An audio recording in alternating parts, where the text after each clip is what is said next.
السلام عليكم يا حبايبي، ازيكم يا حبايبي عاملين ايه؟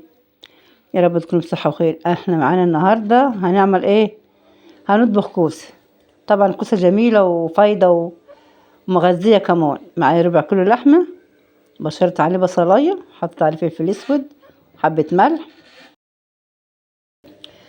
وحطيت بهارات لحمة وعجينة تاكلها في بعضيها. ماشي، خلطت كله على بعض، والاخر عملتها كده زي ما انتوا شايفين كور رفيعة كده.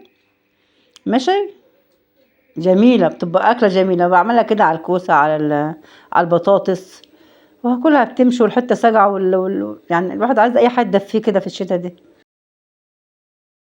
كده معايا اللحمة اهي، بوريها لكم يا حبايبي. إني بحمرها في الطاسة اهي، وأنا بخدي على الكوسة.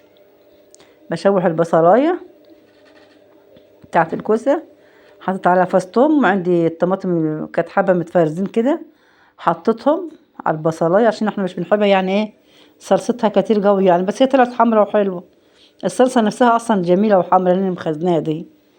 فهنعمل كوسة معاكم اهوت، وحبة بهارات اهيت، وحبة فلفل أسمر وملح. الكفتة بتتحمر الناحية التانية، ودينا حطيت عليها الكوسة، هشوحهم في بعض وايه، وان شاء الله كده راح احط عليها المية. بعد ما تتشوح راح احط عليها المية. انا يا حبايبي كده بشيل مطرح تحمير الكفتة في بصل كده حلو، حاجات حلوة كده يعني، فبحطها يعني. دي حبة نعناع ناشفة، بحب احط على الكوسة نعناع ناشف. وانتوا شايفين الكفتة اهيت، شلت حطيتها في الحلة اهيت على الكوسة. وادي الكوسة اهي يا حبايبي على النار، حطيت عليها حبة المية اهي. هنعمل بقى حبة رز بشعرية يا حبايبي، بتوريكم المستكة اهي ايمان. لقيتني تعبانة، قالت يا تيتا اقعد وانا هكمل واعمل حبة الرز دول، فسيبتها تعملهم.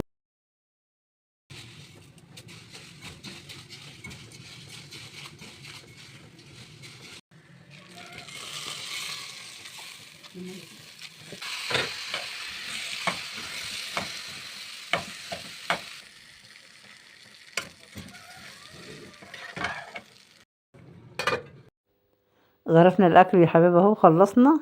وادي الكوسة بالكفتة، وادي الرز، وادي شفت الكفتة جميلة ازاي. مع السلامة، اتفضلوا معانا الغدا الجميل ده. مع السلامة يا حبايبي، مش تنسوا اللايك والاشتراك. احلى مشاهدين في الدنيا.